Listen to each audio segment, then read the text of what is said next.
Olá pessoal, tudo bem? Eu sou Cassiano Zortea, sou médico psiquiatra e hoje nós vamos dar uma revisada nos lobos cerebrais. Vamos ver onde eles ficam localizados e quais suas principais funções. Bom pessoal, então vamos revisar, vamos aprender um pouquinho sobre os lobos cerebrais, ok?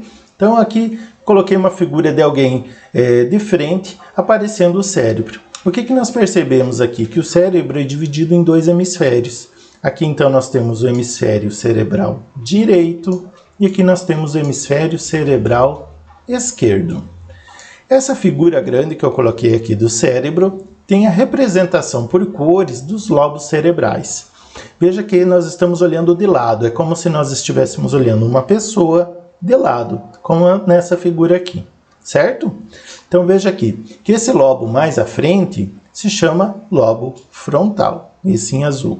Ele aqui nessa outra figura, por acaso, ele está representado com outra cor, ele está representado em vermelho. Então, esse em vermelho na figura representa o lobo frontal, em azul nesta.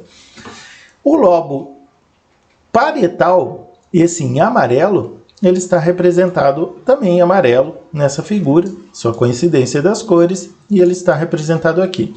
Esse verde é o lobo temporal, veja que ele está aqui. E esse verde mais escuro nessa figura da esquerda, ele está representado aqui numa cor magenta, né? Mais cor de vinho, aqui nessa maior. Ok? Então aqui estão os lobos cerebrais. Vamos tentar localizar eles aqui nessa figura, para a gente ter uma noção também mais tridimensional da localização deles. Então aqui, ó, o lobo frontal estaria mais ou menos aqui assim. Ok? Então esse é o lobo frontal. O lobo parietal, mais aqui em cima. Então, o parietal é esse aqui. O frontal é esse aqui. O lobo temporal, que fica mais aqui embaixo, acima das orelhas. Vamos pegar ele do outro lado aqui. Então, aqui nós teríamos o lobo temporal, tá? Representado ali nessa figura correspondente a este aqui. Como essa pessoa está de frente, não tem como a gente ver o lobo occipital, que está lá atrás. Tá? Por isso que de lado, nessa outra, a gente sim daí consegue enxergar e ele está representado aqui, ok?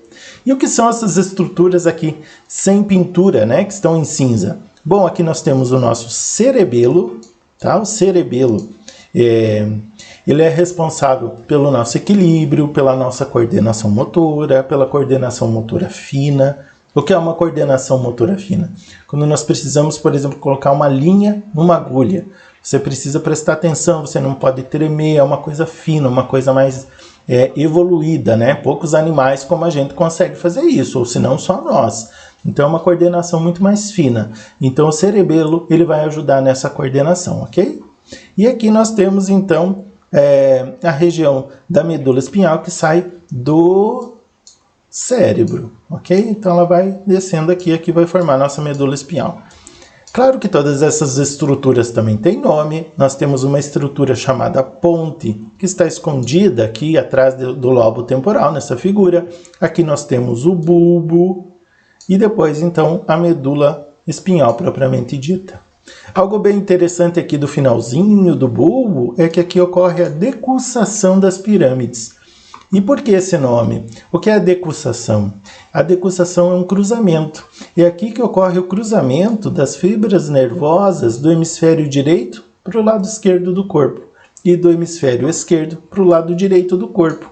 É aqui que ocorre aquele cruzamento onde o hemisfério direito controla o lado esquerdo do corpo e onde o hemisfério esquerdo controla o lado direito do corpo, ok?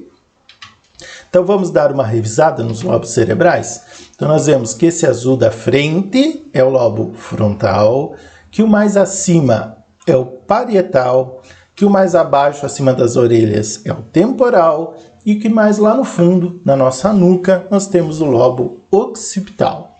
Vamos ver algumas funções desses lobos? Então o lobo frontal, ele é responsável pela fala e pela linguagem, pelo nosso processo cognitivo, ou seja, raciocínio, pensamento, o foco, a atenção, o nosso planejamento de ações, os movimentos que nós vamos fazer, ou seja, tem tudo a ver com a motricidade, com a nossa motricidade, né, a nossa movimentação, pensamentos abstratos, ficar ali imaginando, analisando coisas.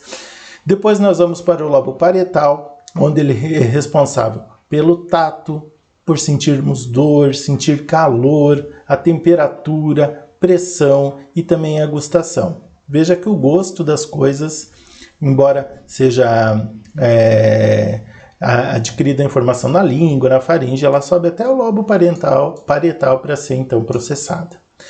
O lobo temporal, que fica acima aqui das orelhas, ele é responsável por processar os estímulos auditivos, tá? Então por isso que eu falei orelha, para a gente lembrar da questão dos estímulos auditivos. E ele também faz o processamento da nossa memória. O lobo occipital, que fica lá na nuca, e ele é responsável pelo processamento das informações relacionadas à nossa visão. Tá? Então lembrando que estamos olhando alguém de lado aqui e que a visão, os olhos estão aqui na frente, mais ou menos nessa região. Então a luz entra aqui pelos nossos olhos e vai ser processada só lá no lobo occipital, lá atrás. Então é como daria para dizer que a gente vê com os olhos, mas enxerga com o lobo occipital.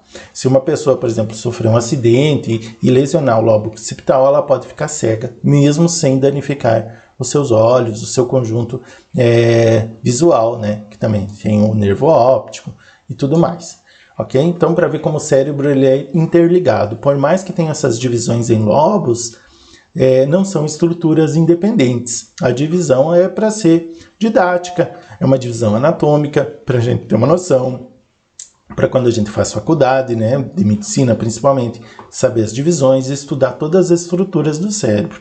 Então é uma forma de classificar, de dividir, mas ele todo funciona como uma máquina só, ok? Aqui uma figura um pouco mais realista do cérebro, mostrando então ele sem as divisões coloridas, né? Como fica mais difícil a gente dividir. Então essas partes que estão aqui girando, parece que estão girando mesmo, né? São chamadas de giros, tá? Giros cerebrais. E os sulcos que tem entre os giros são chamados de sulcos, tá? Isso é bem fácil. Claro que cada sulco desse tem um nome, cada giro também vai ter um nome. E aí segue então as divisões, né, as classificações anatômicas do nosso cérebro, ok? Bom, pessoal, então nesse vídeo nós demos uma revisada aí sobre os lobos cerebrais, suas principais funções. Espero que você tenha gostado, que tenha aprendido algo a mais. Curta esse vídeo, compartilhe, se inscreva no canal para que mais informação chegue a mais pessoas, ok? Obrigado por assistir e até mais.